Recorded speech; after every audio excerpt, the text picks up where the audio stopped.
By what name are you known? There are some who call me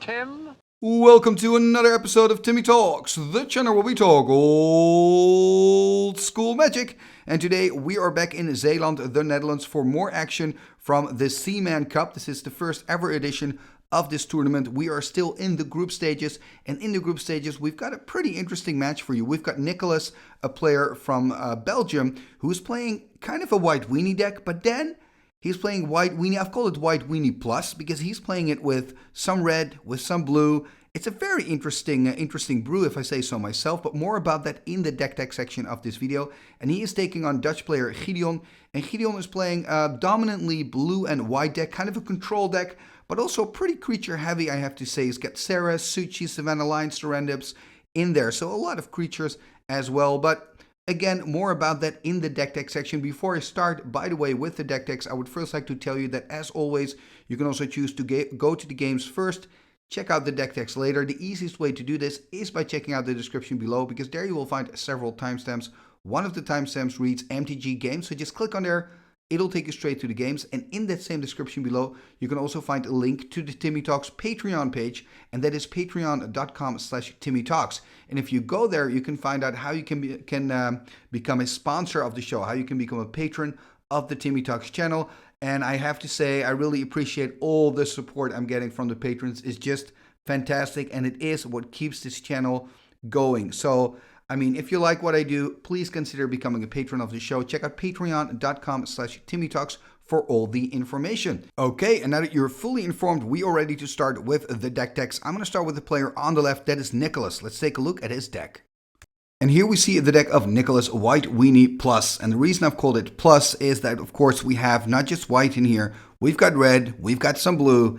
And it's quite interesting. What I really like, if I'm kind of zooming into the red, of course gives you that element that you miss in a white weenie deck, which is direct damage. Sometimes your opponent's really low, but you cannot finish it. So that's, of course, where lightning bolts and a single fireball can really help. But the reason I really like this inclusion of red in the way that Nicolas has done it is because he's playing with Bloodlust, which I think is super cool. Bloodlust gives +4, -4 to a creature, and the creature's toughness cannot go below 1. So if you would put this on a Thunderwolves, you now have a 5/1 first striker. I mean, that can take out a Jusum Jin. That can hit really hard. And if he doesn't block, also fine. Then you deal 5 damage with your little wolves. I mean, I think it's really awesome. I think seeing Bloodlust being combined here with a white weenie deck is really cool, and I'm just really curious to see how that's kind of going to work. And talking about first strike, of course, a lightning bolt also works great with first strike because first strike deals the damage first. So let's say your opponent blocks your Thunderwolves on a 4/4 Suchi, then before damage is dealt, you can deal 3 damage with your lightning bolt, then the 1 damage first strike damage is dealt by the wolves, and you kill the Suchi, and the wolves, they actually survive. So I think it's really cool to see a lot of these strategies that, in my opinion at least, really work together well with that first strike ability of the White Knights and the Thunderwolves, right? So that's really cool. Then, of course, we also see the inclusion of blue, which is a bit more straightforward, right? Time Walk, Ancestral Recall, obviously really good in a deck like this. But because you're playing blue, you might as well add some Psionic Blasts, and that's exactly what Nicolas did. 2 Psionic Blasts here in the deck. I have to say, this is looking like a quick and strong deck. You know, this is going to be a tough match for Gideon. Talking about that, let's take a look at his deck.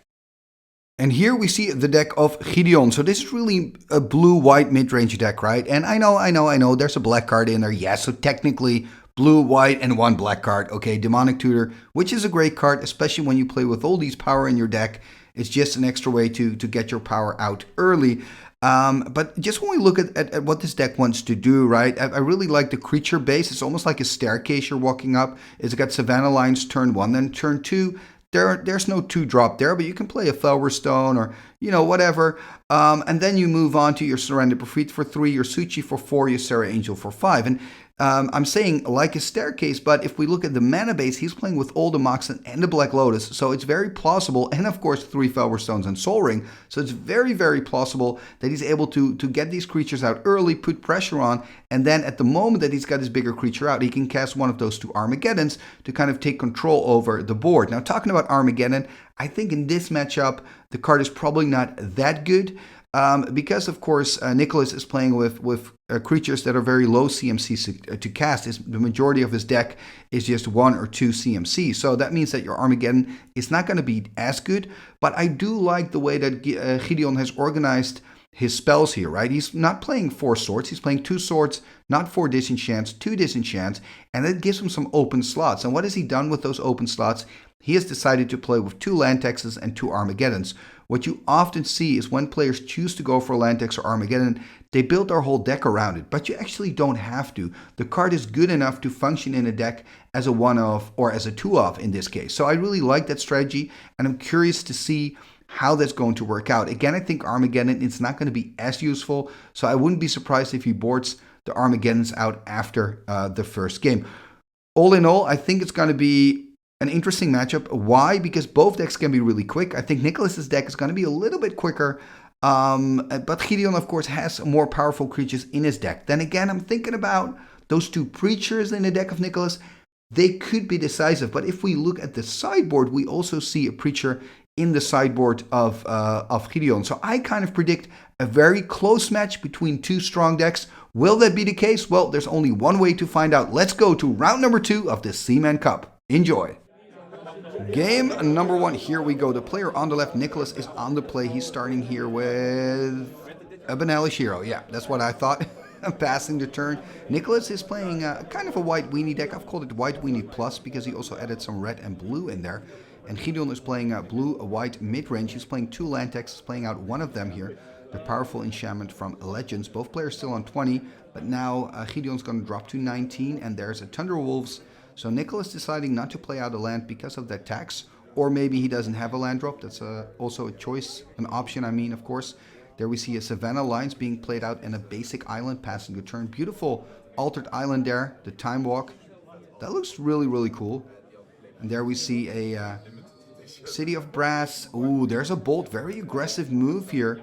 That means 2 more damage for Gideon, and of course Nicolas taking a damage from his own city. So 17 life left here for Gideon. There's another blue. No surrender per free though, just a pass. That probably means he's going to take some more damage. There's the attack for 2. Gideon dropping to 15. And okay, there's a Pegasus, the 1/1 flyer with banding. So Nicolas just keep casting creatures.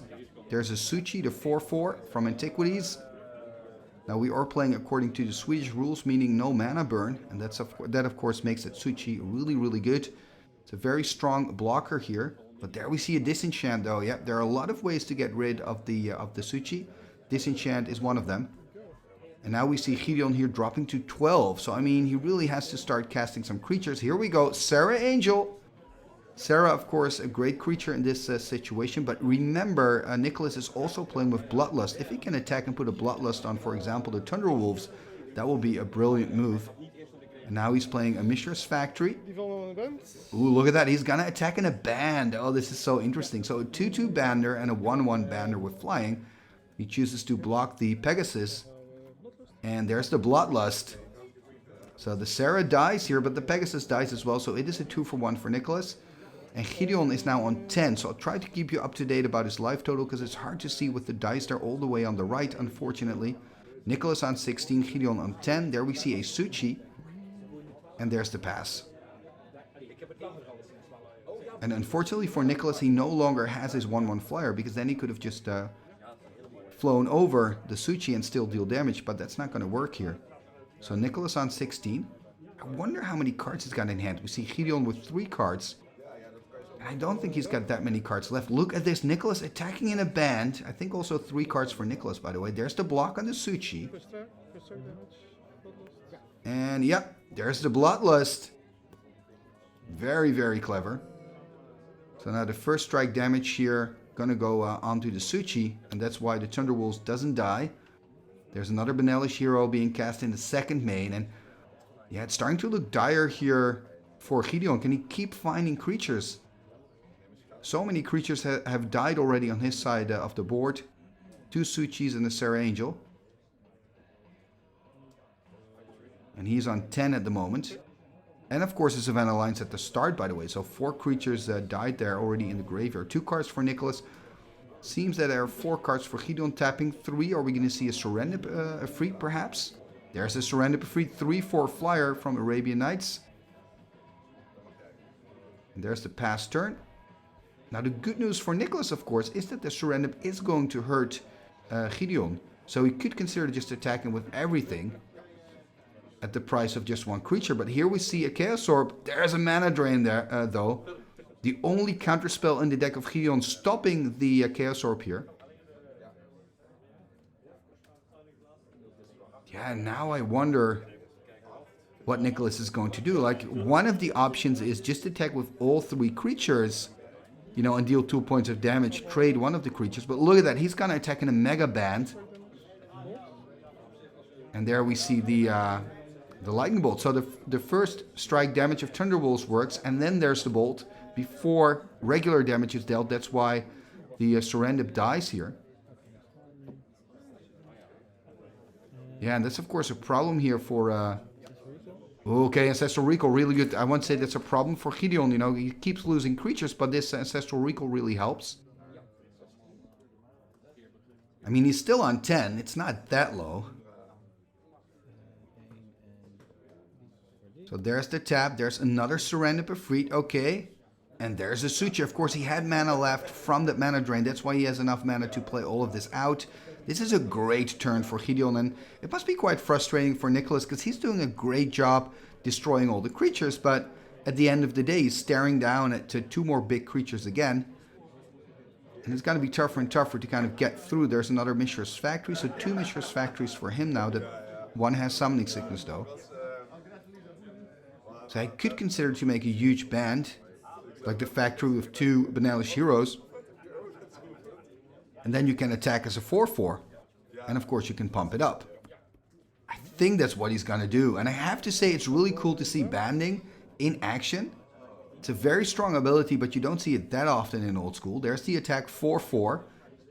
And banding means that you can divide the damage any way you choose. So there's the block here on the Surrender Befreed. So he chooses to put all that damage on one Benalish Hero, just losing a 1/1, where Gideon, of course, is losing a 3/4. The good news for Gideon, though, is that he's not taking any damage again. I mean, he's really firmly staying on that 10 life. He's going to tap a white. Ah, this is too bad. You don't want to draw these cards now. The other land tax on the board. Just 2 cards in hand there for Gideon.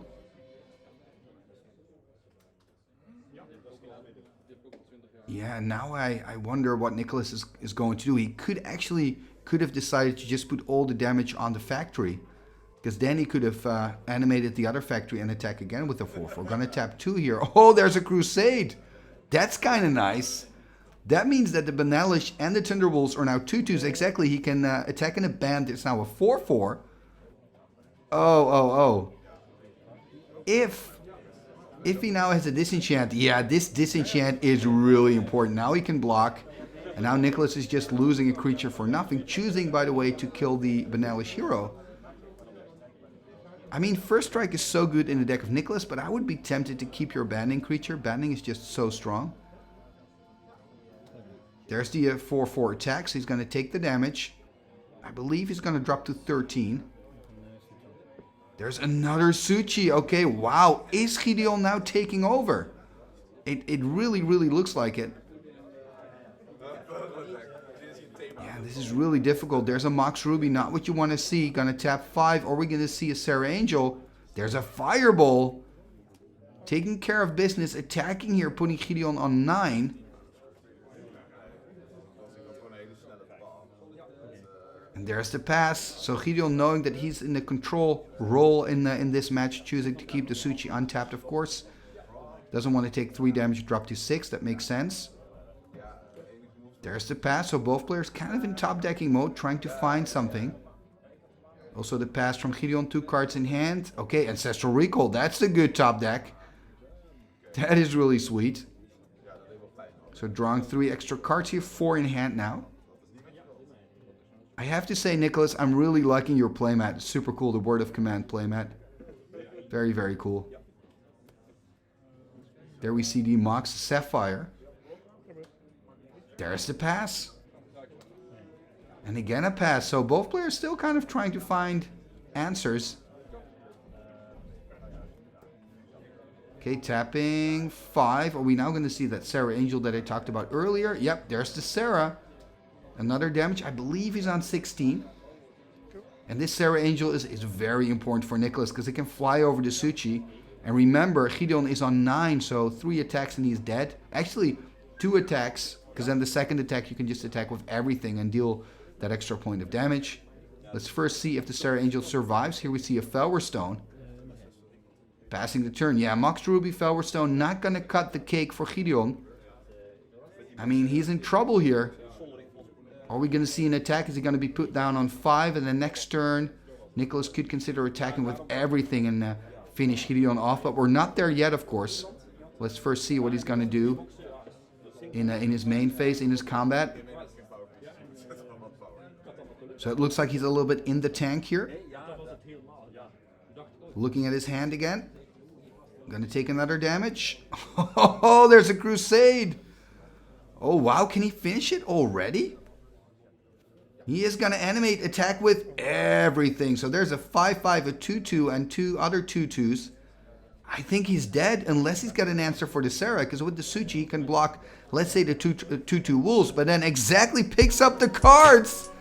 Wow, and that Crusade really, took away a turn basically from Gideon. I thought Gideon would have another turn after this one, but the Crusade changed the math on the board. So Nicolas here winning game number 1, and now both of these players are going to dive into their sideboards, and we will catch back up with them in game number 2.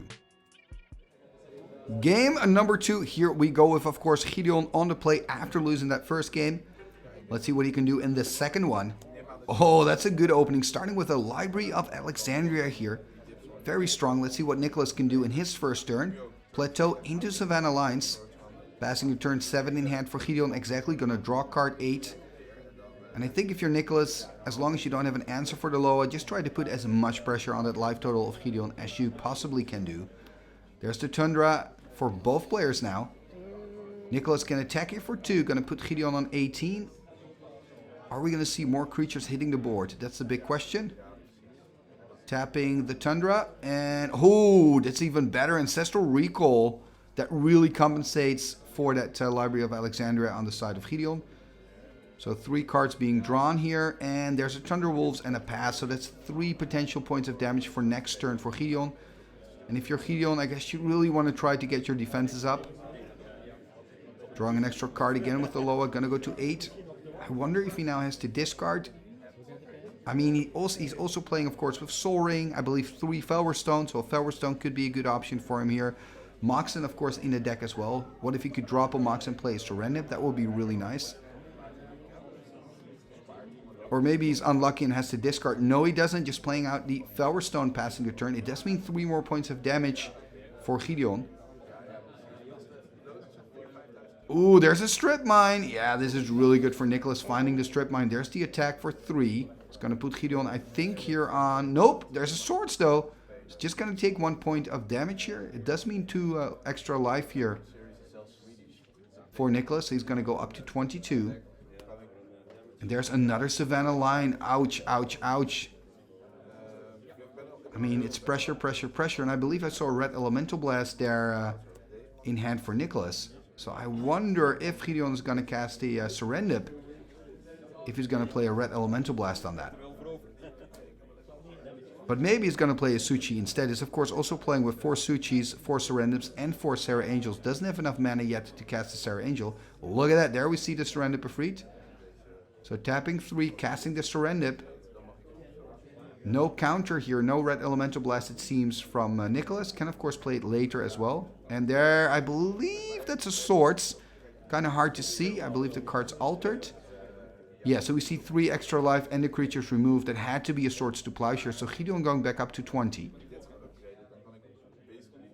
And now it's Nicolas' turn again. City of Brass attacking for 3. So going to put Gideon directly back on at 17. There is a White Knight 2/2 First Striker Pro Black. There's the pass turn.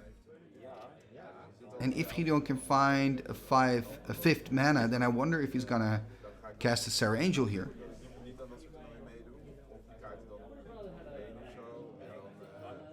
He seems to be a little bit in the tank, so maybe he doesn't have that option. Suchi would be quite good as well. There's the planes, basic planes.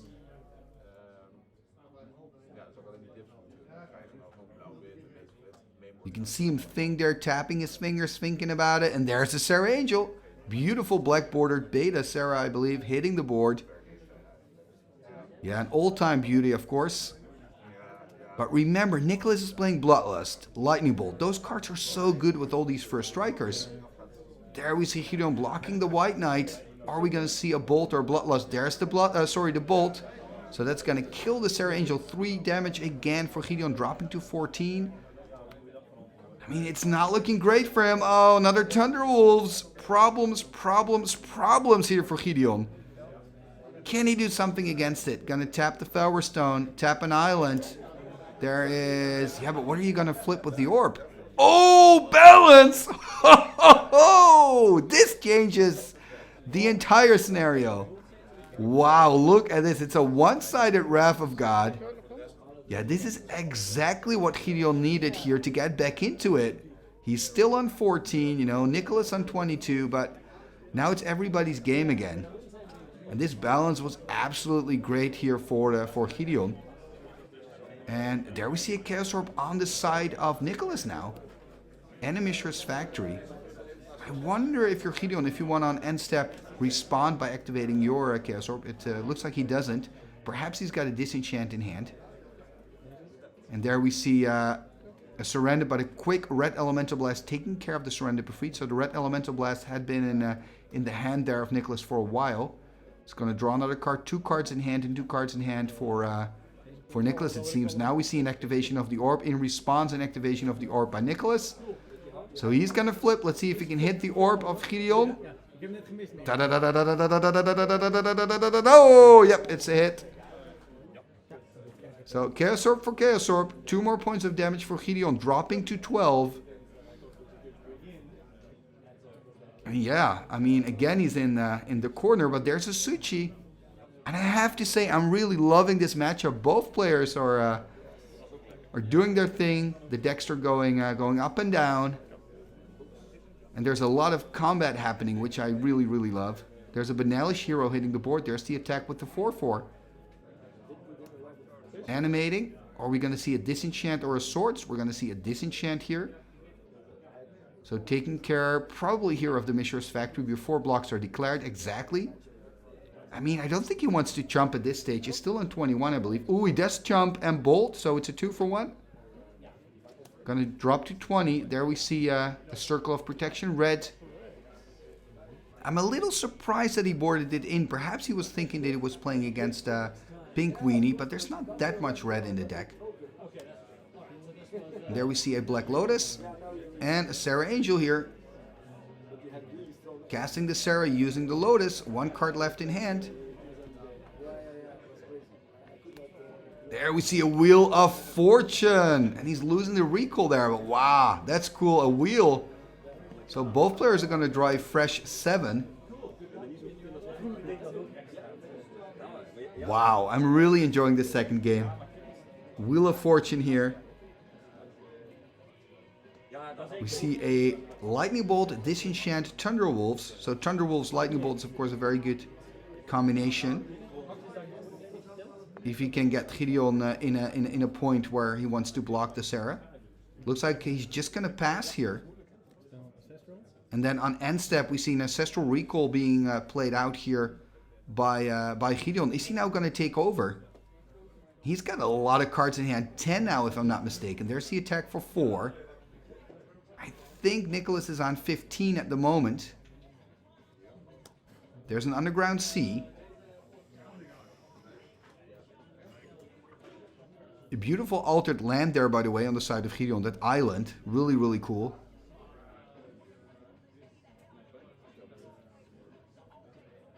I wonder if he has more firepower in hand. Tapping 4. Are we going to see a Suchi? There's a Suchi. And he's going to discard the planes here. Wow. He's got so much going on in his hand probably. So he's got a Suchi and a Sarah Angel on the battlefield. Let's see what Nicolas can do. There's a Tundra. So he's got a Tundra Plateau in the City of Brass.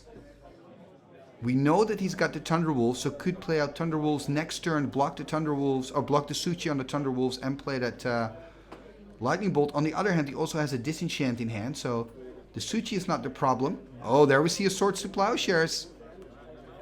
So Gideon going to go back up, I believe, here to 16. And there's the Disenchant. So cleaning up the house here, taking a damage, going to go to 14, playing out the Thunderwolves. Yeah, this is a really good turn here for Nicolas. Destroying both creatures on the side of Gideon. And Gideon now taking his turn.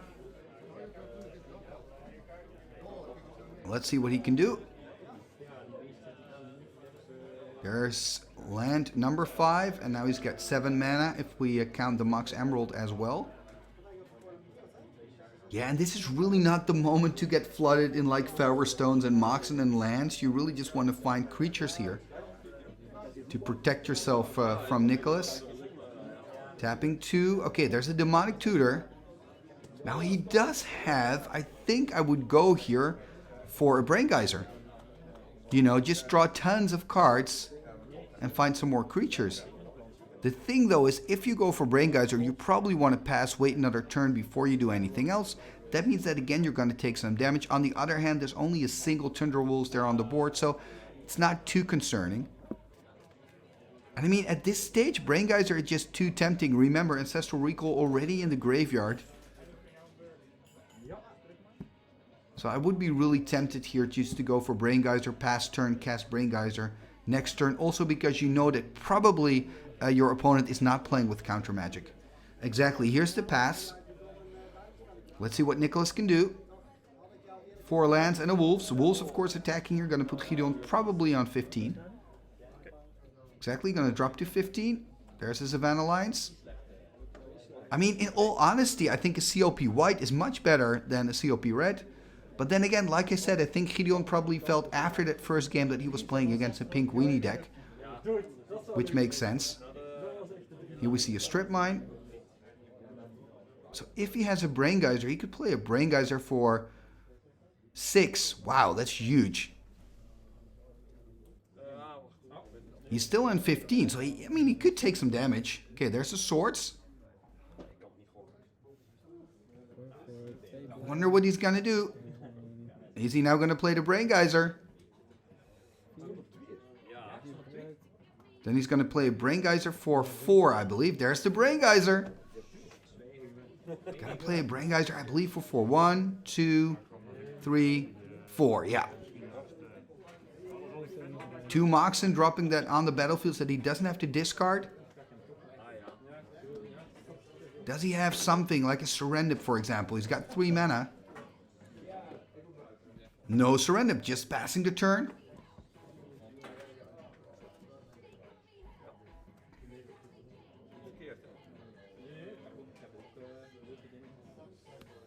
There's the Plateau, and there's the attack. Putting Gideon here on 14, so it looks like he's on 9, but actually he's not. There's a dice behind it there, so he's still on 14. There's the pass, so Gideon untapping here. Wow, he's got so much mana. But mana doesn't win you the game. There's another Tundra, so 3 Tundras now on the battlefield for him. I mean, he needs a creature, right? Sarah Angel would be quite good here. Maybe he's flooded. There's a Strip Mine. Okay, Strip Mine there on one of the 2 plateaus. And just a pass. Oh, this is not good. Very good for Nicolas, though. There's the attack.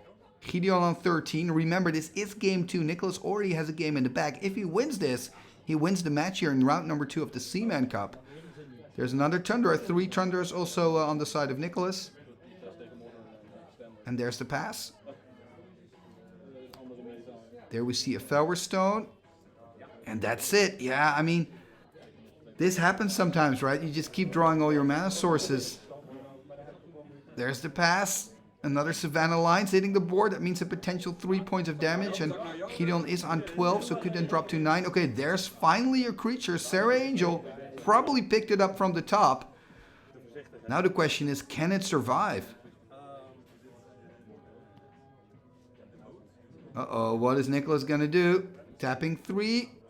There's a Preacher. Oh, that could be disastrous. Preacher for Nicolas. Is he going to steal the Sarah Angel next turn? He is going to attack.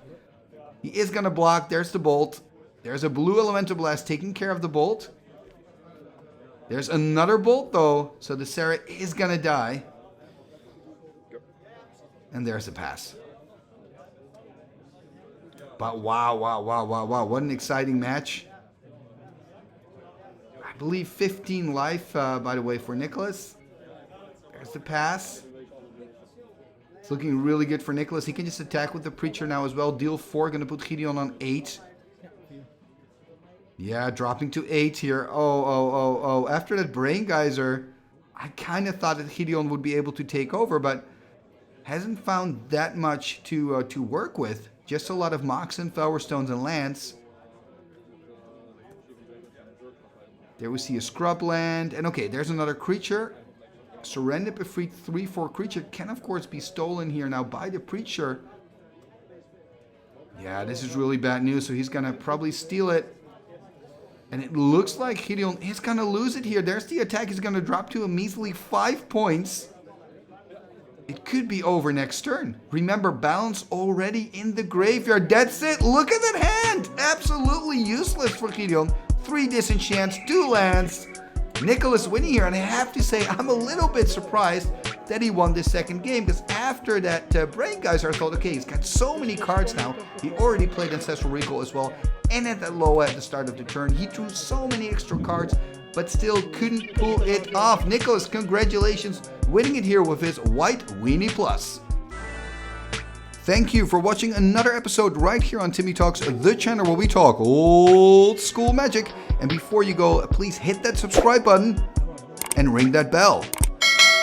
Because when you do, you will be notified when I put more content up of the Seaman Cup. And remember, I have footage all the way to the finals, and I can tell you the finals was super exciting. So that's all coming up in the future. So if you don't want to miss a thing, hit that subscribe button. And also before you go, please take a moment to like, share, and comment on this video. All these things are free and really help the channel move forward. Talking about moving forward, you can also become a patron of the show. Check out patreon.com/TimmyTalks for all the information. And when you become a patron, you can get your name in the end scroll, but you can also play against me if you want. You can get access to Discord. There's just a lot of stuff happening on the Timmy Talks Patreon page. So that is patreon.com/TimmyTalks for all the information. And talking about the patrons, let's go to the end scroll and have a look at our amazing, fantastic, wunderbar patrons and channel members. What shall we do with the drunken sailor? What shall we do with the drunken sailor? What shall we do with the drunken sailor? Early in the morning, way hey and up she rises, way hey and up she rises, way hey and up she rises. Early in the morning, putting in the longboat until he's sober, putting in the longboat until he's sober, putting in the longboat until he's sober. Early in the morning, way hey and up she rises, way hey and up she rises.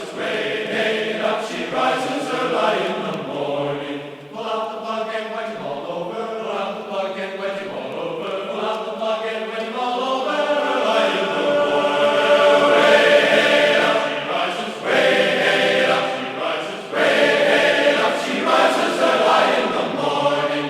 What shall we do with the drunken sailor? What shall we do with the drunken sailor? Put him in the scout to the husband, put him in the scout to the husband, put him in the scout to the husband, early in the morning. Way hey up she rises, way hey up she rises, way hey up she rises early in the morning. Igitus figitus somba kazee.